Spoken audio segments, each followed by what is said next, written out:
Alors, je m'appelle Yvan Bouchard et j'ai 74 ans. Je suis le plus vieux de la famille chez nous. Mon épouse, c'est Rachel.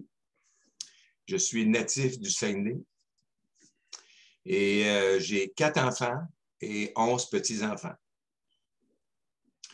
Je remercie le Seigneur que mes enfants soient en santé et notre famille va bien. On est une famille en accord. On se voit souvent.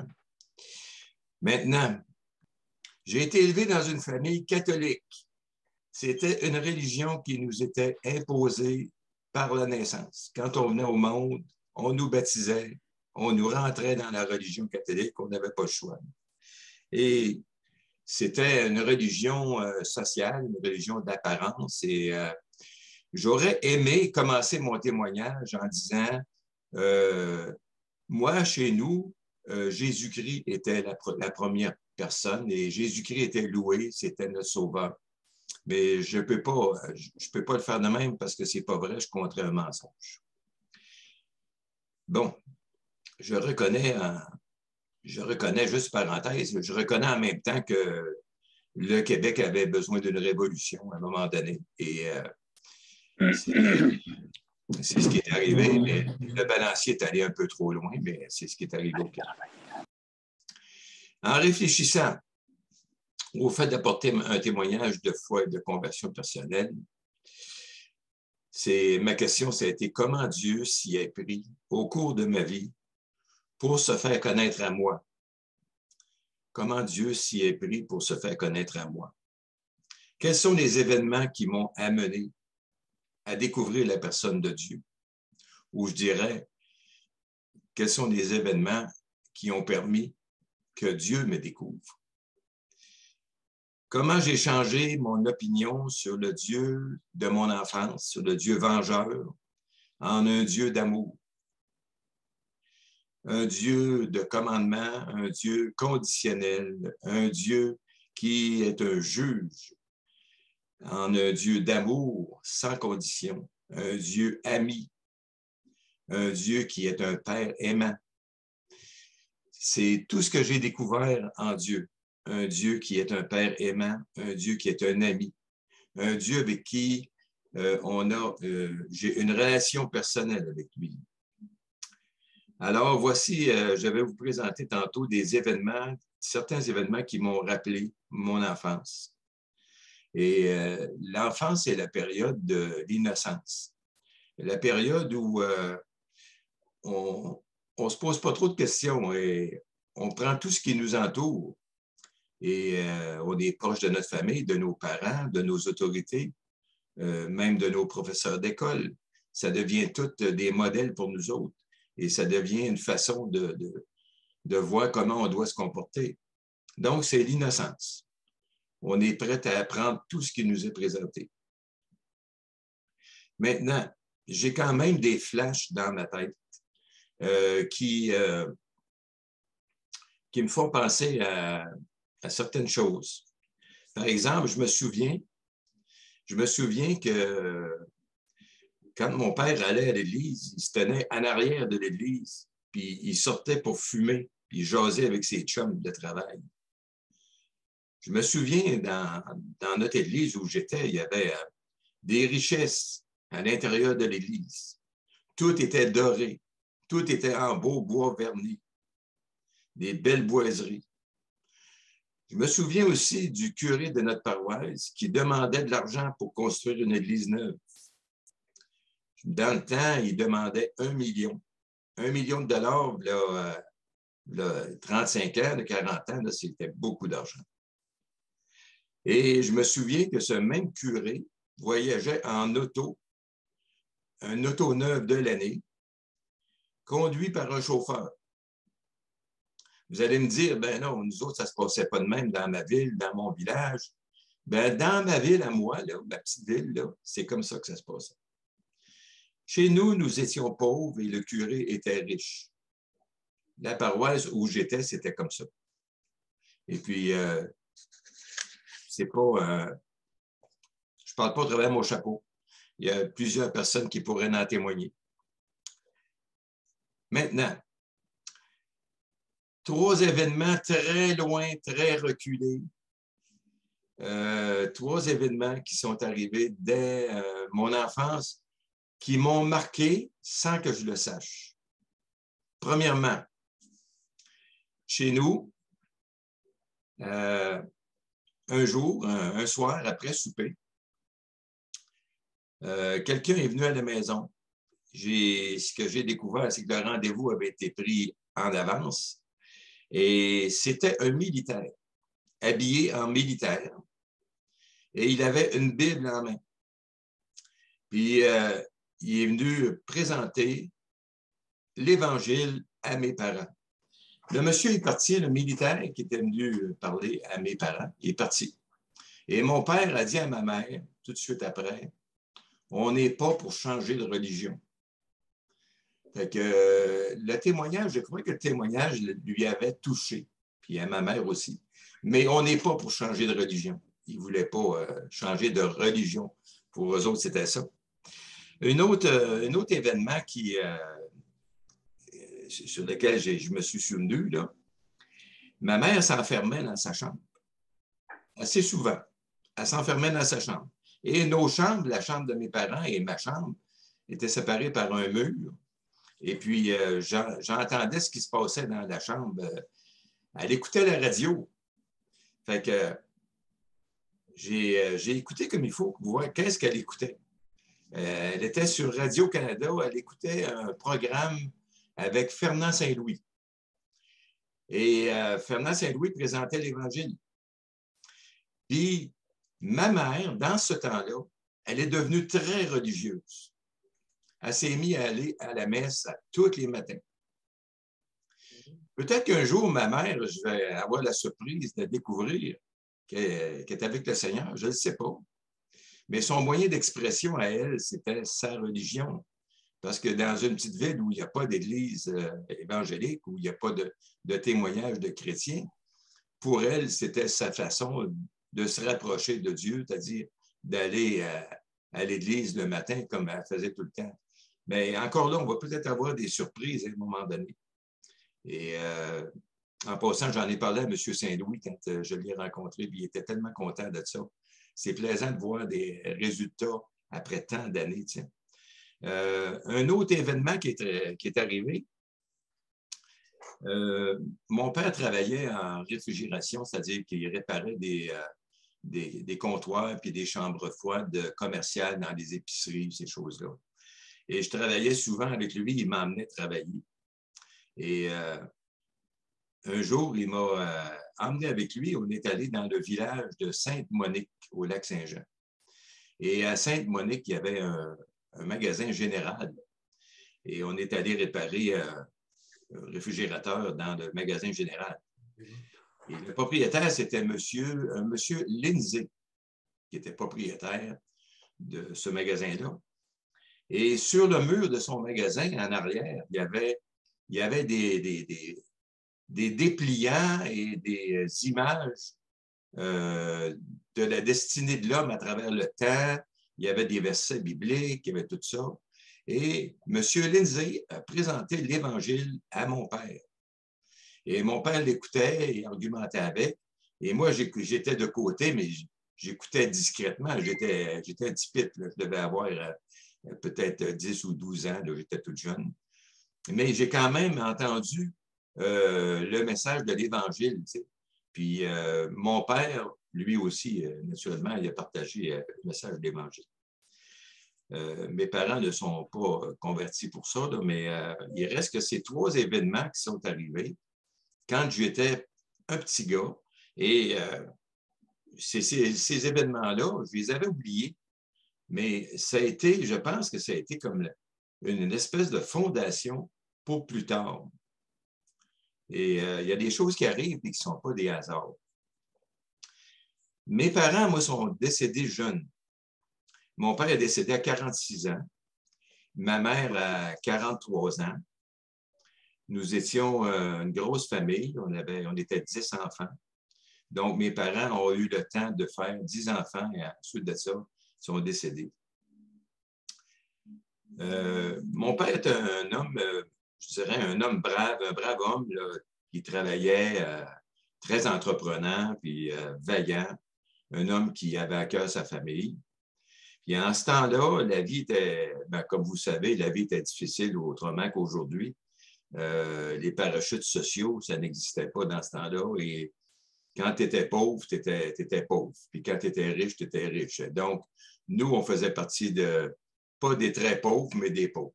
Parce que une grosse famille, ça coûtait cher et ça prenait de l'argent pour rentrer. Comme de raison, dans les foyers, il y avait une personne qui travaillait. Normalement, c'était comme ça. Mais la vie nous a amenés jusqu'à aujourd'hui et on n'a pas à se plaindre, on est très bien aujourd'hui. Maintenant, quand mes parents sont décédés, toutes les troubles qu'on a eues, tout ça, finalement, il fallait travailler et puis ça m'a amené, moi, à déménager dans la région de Montréal et on a habité à Longueuil pour le travail. Et le temps a passé, on a eu des enfants, les familles ont grandi et ensuite de ça, on ne se voyait pas souvent parce qu'on était tous, tous les enfants ont été séparés dans des foyers différents. La famille a été toute brisée. Fait que, il y a de mes sœurs et frères que je n'ai pas vus pendant des années. Et je ne les ai pas vus souvent. Il y avait Gilles Saunier, qui était mon beau-frère, et Monique, ma sœur. Eux autres, ils restaient à Sept-Îles dans le temps. Et un jour, Gilles m'a téléphoné. Puis il m'a dit, Yvan, il dit, je descends à Montréal, là, il dit, pour une semaine. J'ai dit, qu'est-ce que tu viens faire à Montréal? Ah, il dit, je viens suivre un cours à Montréal. Ah, OK, pas de problème. Puis il dit, j'aimerais ça, il dit, je t'appelle parce qu'il dit, j'aimerais ça aller coucher chez vous le soir. Il dit, le cours, c'est le jour. Mais il dit, j'aimerais ça aller coucher dans ta maison le soir. Puis ça va durer une semaine. Fait que j'ai dit, ben oui, c'est sûr que tu t'en viens chez nous. Ça me fait plaisir. Je ne les voyais pas souvent, ça fait que ça me faisait plaisir. Fait que Gilles me donnait une adresse pour un rendez-vous. J'ai écrit l'adresse. C'était sur la rue Côte-Vertu à Ville-Saint-Laurent. J'ai écrit l'adresse comme il faut. Et à l'heure convenue, je suis allé à l'adresse qu'il m'avait donnée. C'était dans un bloc appartement. Et puis, j'ai rentré là. Puis, il y a une madame qui m'a reçu. La madame, elle s'appelait Madame Côte-Noire. Et puis, elle m'a offert un café. Elle dit, voulez-vous un café en attendant que votre sœur arrive? J'ai dit, oui, je vais prendre un café. J'ai pris un café et puis là, elle a commencé à me présenter l'Évangile. Elle m'a présenté les mêmes versets que j'avais déjà entendus quand j'étais petit, quand j'étais jeune. Les mêmes versets que M. Lindsay avait appris à mon père. Y a-t-il des hasards? Je ne crois pas au hasard. C'était vraiment dirigé. Alors, Mme Côte-Noire m'a présenté Romains 3, 23, que tous les hommes sont pécheurs et séparés de Dieu. Et en plus de me réciter le verset, elle me l'expliquait. Ses explications étaient vraiment bonnes parce que les versets, je les avais déjà entendus sans explication. Mais là, ça prenait ça devenait comme réel, qu'est-ce qu'elle disait. C'était différent un petit peu de ce que j'avais entendu. Ensuite, elle m'a présenté le verset de Romains 6, 23, que la vie éternelle est en Jésus-Christ, notre Sauveur. Et elle m'a expliqué la vie éternelle, puis elle m'a expliqué beaucoup de choses. Ensuite, elle m'a présenté Jean 3, 16, que Dieu avait tant aimé le monde, qu'il a donné son Fils unique afin que quiconque croit en lui ne périsse point, mais qu'il ait la vie éternelle. Ça aussi, je l'avais déjà entendu. Donc, ces paroles-là étaient des paroles comme qui rafraîchissaient mon cerveau. C'est des paroles qui étaient vraiment vivantes, des paroles vivantes. Et ensuite, elle m'a demandé, ben, vous allez dire, c'est pas vrai, là, tu viens d'inventer ça. Non, elle m'a demandé, crois-tu à cela? Crois-tu ce que j'ai dit? J'ai dit, madame, j'ai dit, bien oui, je le crois. Parce que j'étais d'accord avec la logique de son message, que j'étais pécheur, que j'étais séparé de Dieu et que je pouvais avoir de la vie éternelle. Et elle m'a dit, comme ça, si vous croyez, j'ai dit, j'y crois parce que ça ne peut pas faire autrement, c'est logique. Mais dans le fond, c'est que j'avais compris avec ma tête. J'avais très bien compris avec ma tête, la logique. Mais je n'avais pas compris avec mon cœur, naturellement. Et après la discussion avec la dame, ça a duré, je dirais, peut-être une demi-heure ou trois quarts d'heure. On a jasé longtemps. On a eu le temps de prendre le café. Et après la discussion avec Mme Connoir, elle m'a dit, ça se peut-tu que vous n'ayez pas eu la bonne adresse? J'ai dit, comment ça? Tu sais, je l'avais écrit. Mais Gilles m'avait donné la mauvaise adresse. Parce que lui, il m'avait donné l'adresse d'un dépôt de livres qui était dans un bloc appartement dans le temps. Et là, elle m'a dit, ça doit être pas loin d'ici, à l'église Bethel. Elle dit, allez à l'église. Fait qu'elle m'a expliqué l'église où ce était. Et je me suis rendu là, à l'église. Et si je me souviens bien, c'était le printemps. Là, il faut que je vous parle de mon beau-frère un peu, OK? De mon beau-frère Gilles. Moi, mon beau-frère Gilles, là, c'était... on avait une bonne discussion ensemble. Moi et Gilles, on allait à la pêche ensemble. Moi, j'ai connu Gilles intimement. Et c'est un homme d'une simplicité et d'une transparence. Gilles, c'était facile avec lui. OK? Et on a eu tellement de bons échanges et de bons temps ensemble. Et Gilles s'est présenté, il sort de l'église avec Monique, un à côté de l'autre. Il s'en vient sur le trottoir. J'y regarde, j'ai dit, ça se peut-tu? Gilles, en passant, c'était un motard. Et il était toujours les cheveux longs, habillé en cuir. C'était ce qu'on appelle un bum, OK? Mais il s'était converti. Et il a tout changé. Moi, quand j'ai vu Gilles approcher de mon véhicule, habillé avec un jacket, une cravate, ma sœur Monique avec une belle petite robe, j'ai dit, ça se peut-tu? Et savez-vous qu'est-ce que j'ai vu? J'ai vu que sa transformation de cœur était visible dans son physique. J'ai vu que son physique avait changé, même son visage avait changé. Il était devenu comme moins aigri, plus pacifique. Il était transformé. On dit souvent que l'habit ne fait pas le moine, mais des fois, l'habit fait le moine ou le moine fait l'habit. Parce que je voyais sa transformation de cœur à travers sa façon d'être, parce qu'il était tout changé. Mais là, lui, il s'en venait pour rentrer dans mon véhicule. Et il était comme gêné parce que il était transformé. Il était propre, il était différent. Là, il ouvre la porte. Oh, il dit, Yvan, il dit, je vais t'expliquer qu'est-ce qui m'est arrivé. J'ai dit, je le sais, je viens de parler avec une madame Côte-Noire. Elle m'a tout expliqué qu'est-ce qui t'est arrivé.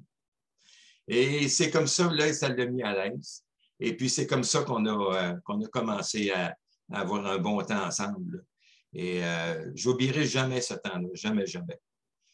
Alors, là, il est venu chez nous et devinez ce qu'on faisait toutes les soirées, on parlait de l'Évangile. Toute la semaine, on a parlé de l'Évangile. C'était merveilleux. Et à un moment donné, il me dit, c'est parce qu'on se téléphonait quand il est parti. On se téléphonait, il était rendu à cette île, puis là, on se parlait au téléphone presque à tous les jours. Je l'appelais, puis moi, j'avais soif, hein, fait que il me présentait toutes sortes de beaux versets, puis des vérités. Et c'était vraiment intéressant. Mais à un moment donné, il me dit, Yvan, il dit, j'aurais une suggestion à faire. Il dit, je vais appeler, il dit, un pasteur, il dit, un monsieur de la Verdière, puis il va aller te voir chez vous. Fait que là, j'ai dit, non, non, non, non, oui, là, il n'y a personne qui va venir me dire, là, non, non, je ne veux pas voir M. de la Verdière. Toi, c'est correct, mais je ne veux pas voir de pasteur chez nous, là. J'ai dit, dis-moi ce qu'elle est son église, je vais y aller voir à son église. Et puis là, je suis allé, il m'a donné l'adresse, et puis je suis allé rencontrer les gens de l'église. C'était un mercredi soir. Je suis rentré à l'église le mercredi soir. Il y avait M. Gagné qui dirigeait la réunion en avant. Et puis, je me suis assis à côté d'un homme que je ne connaissais pas. L'église était pleine de monde. Et puis, à la fin de la réunion, le monsieur Gagné en avant dit monsieur, c'était qui son nom, ça, en tout cas? Il a demandé à l'homme à côté de moi de prier. Et puis, l'homme à côté de moi a commencé à prier, mais je pensais qu'il allait dire un Notre Père, un gloire soit au Père, quelque chose comme ça. Ben non, il commence à parler dans ses mots à lui. Puis là, je me suis détourné, je l'ai regardé. Puis quand il a eu fini, j'ai dit, ah, savez-vous, beaucoup des prières comme ça m'avait tellement édifié, j'avais trouvé ça beau. Puis c'est là que j'ai commencé à fréquenter l'église baptiste de Longueuil, l'église où Claude Laverdière était pasteur dans le temps. Maintenant, ça, c'est une expérience de vie jusque-là, mais il faut que je vous parle de mon contexte, parce que j'avais un contexte, moi. La compagnie pour qui je travaillais avait fermé. Il avait fermé et j'avais perdu mon travail. Tout ça est arrivé en même temps, à peu près dans le même temps. Et je me suis associé avec un autre partenaire. Et ce qui est arrivé, c'est que lui, il m'a fait un mauvais coup. OK? Je vais vous expliquer dans mes mots qu'est-ce qui s'est passé. Le vendredi soir, à tous les vendredis en fin de journée, on se rencontrait chez nous. Et puis, on se faisait nos chèques de paye. Et puis, lui me donnait ses factures. On compilait les factures pour faire de la facturation. Et puis, régler les problèmes de business, d'affaires. Et un vendredi soir, en lui donnant son chèque, il me donne une carte d'affaires en même temps. Durant la semaine, il avait parti un commerce. Et puis, il avait fait le tour de mes clients pour dire que j'étais en faillite, puis que lui prenait la relève. Et puis, il est allé voir mes fournisseurs pour leur dire que j'étais pour faire faillite et puis qu'ils ne seraient pas payés. La même semaine après, j'ai reçu des lettres d'avocat. Les comptes fournisseurs se sont tous fermés. Il m'a mis dans des troubles incroyables. Et si vous saviez comment, je n'ai pas aimé ça. C'est incroyable. Et j'ai même reçu une lettre d'avocat à un moment donné avec des menaces. C'était assez terrible. J'avais perdu ma réputation à cause de cet associé, ce mauvais associé. J'étais habité en dedans de moi, j'étais habité par la rage, par la vengeance. J'y en voulais beaucoup, puis je voulais absolument, je voulais lui faire du mal. Il n'y a pas grand-chose que j'aurais pas aimé lui faire. J'avais le goût de lui rendre l'appareil du mauvais coup qu'il m'avait fait, du mal qu'il m'avait fait. Et tout ça là, est arrivé en même temps que j'ai eu contact avec l'Évangile. Voyez-vous le gros dilemme qui est arrivé là, dans ma vie. Et je comprends aujourd'hui que l'ennemi faisait tout pour me détruire, pour me faire tomber dans la violence. J'avais vraiment le goût d'être violent avec lui. Et là, je continuais à aller à l'église. J'y allais le mercredi, puis j'y allais le dimanche. Et un dimanche matin, j'ai réalisé quelque chose.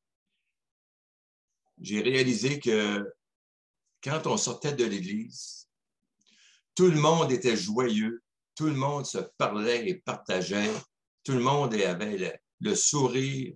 Et moi, j'étais triste, très triste, j'étais malheureux.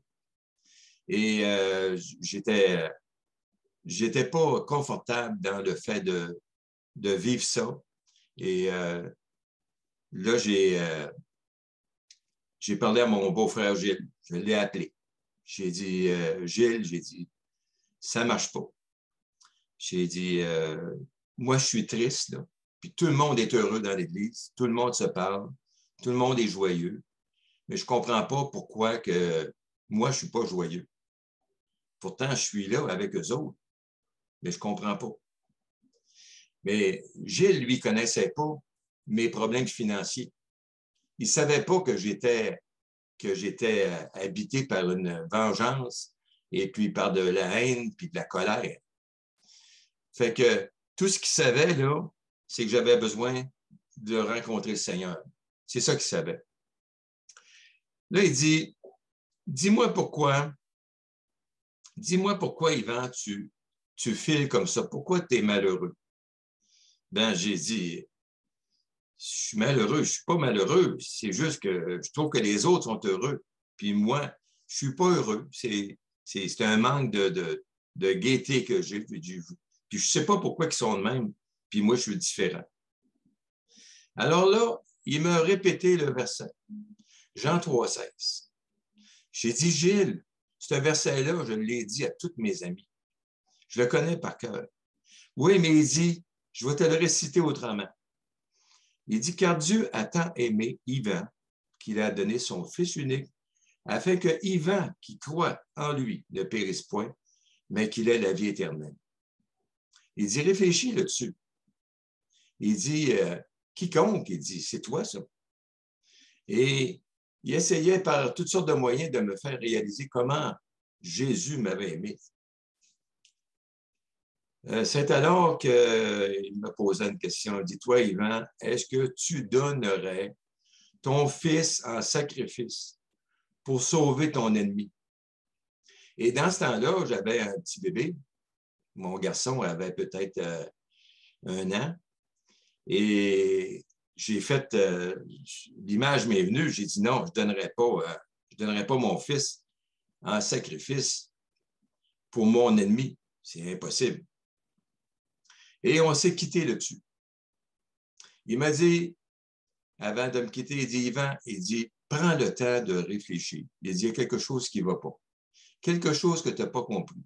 Dieu ne t'aime pas moins que les autres. Les autres qui sont joyeux dans l'Église, Dieu t'aime la même chose. Puis, tu n'as pas de raison de ne pas être joyeux. Encore là, lui, il ne savait pas ce que je vivais à l'intérieur. Et on s'est quitté là-dessus. Et ce soir-là, j'ai eu beaucoup de difficultés à dormir. J'ai réalisé que ce désir de vengeance qui m'habitait m'empêchait d'avoir la joie de mon salut, m'empêchait d'avoir cette présence de Jésus dans mon cœur parce qu'il y avait d'autres choses qui prenaient la place. J'ai réalisé que moi-même, j'étais l'ennemi de Dieu,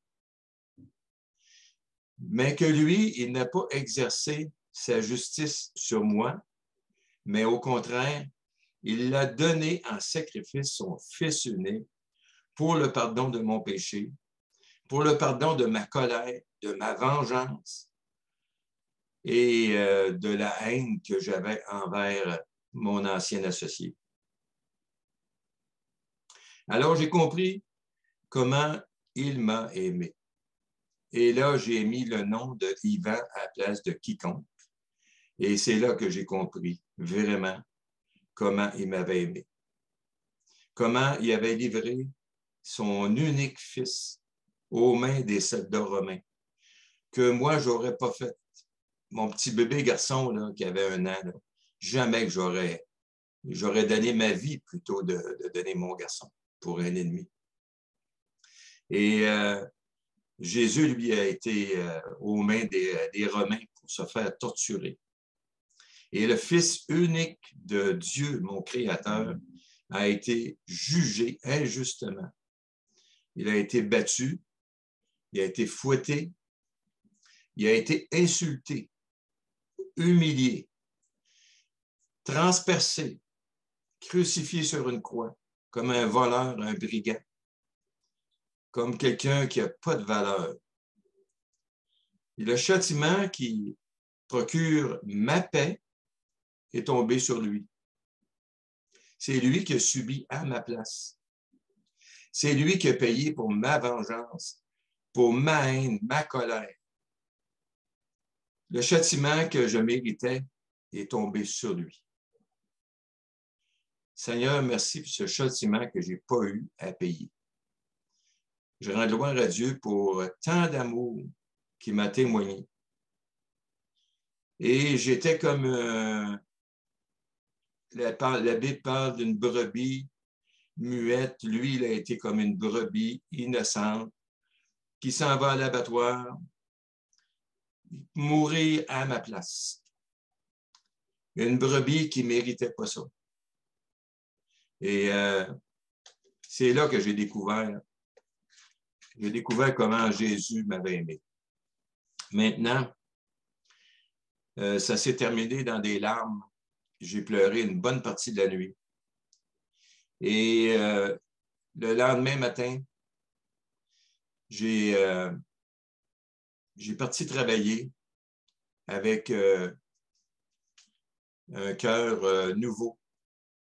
J'étais devenu une nouvelle personne.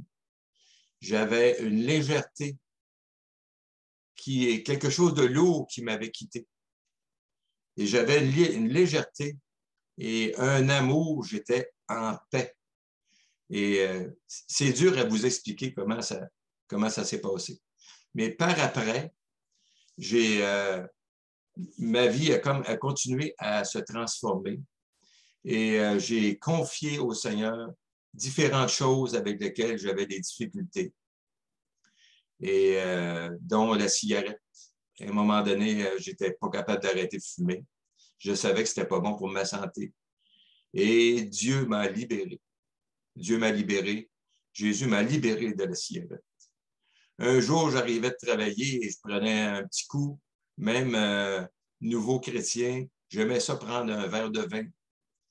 Et un jour, j'ai pris un verre de vin et je suis devenu pas mal étourdi. Ma petite fille, dans ce temps-là, quel âge qu'elle devait? Elle devait avoir à peu près 8-9 ans.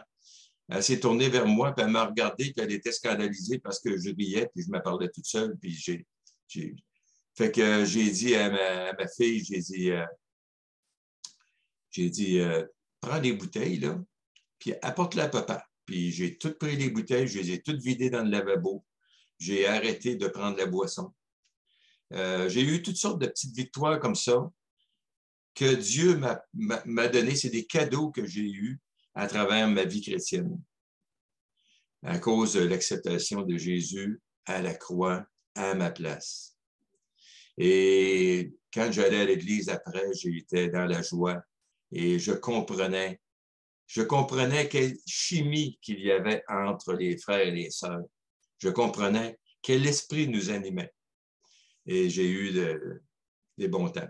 Écoutez, ça fait un bon bout de temps, ça fait longtemps. Et c'est encore pareil aujourd'hui.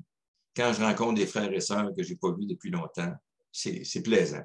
On se retrouve. J'avais 31 ans quand j'ai connu le Seigneur, et puis que suite à ça, il y a eu des victoires là, sur la boisson, la cigarette.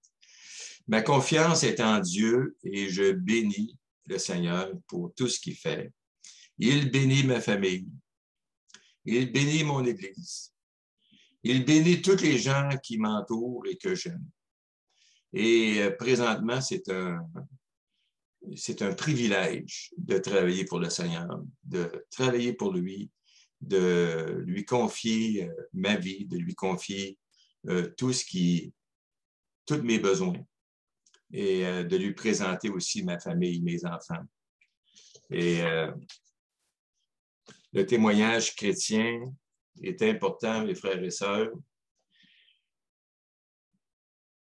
Si mon grand-papa n'avait pas parlé à Gilles, Gilles n'aurait pas parlé à moi. Et c'est comme ça que le témoignage de l'Évangile se propage partout. On n'a pas à se gêner pour parler du Seigneur.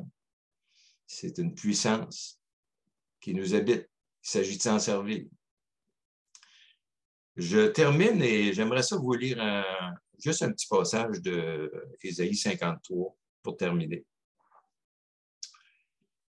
Méprisés et abandonnés des hommes, hommes de douleur, habitués à la souffrance, semblables à celui dont on détourne le visage. Nous l'avons dédaigné, nous n'avons fait de lui aucun cas. Cependant, ce sont nos souffrances qu'il a portées. C'est de nos douleurs qu'il s'est chargé. Et nous l'avons considéré comme puni, frappé de Dieu et humilié. Mais il était blessé pour nos péchés, brisé pour nos iniquités. Le châtiment qui nous donne la paix est tombé sur lui, et c'est par ses meurtrissures que nous sommes guéris. Nous étions tous errants comme des brebis, chacun suivait sa propre voie, et l'Éternel a fait retomber sur lui l'iniquité de nous tous. Il a été maltraité et opprimé, et il n'a point ouvert la bouche, semblable à un agneau qu'on mène à la boucherie, à une brebis muette devant ceux qui l'attendent. Il n'a point ouvert la bouche.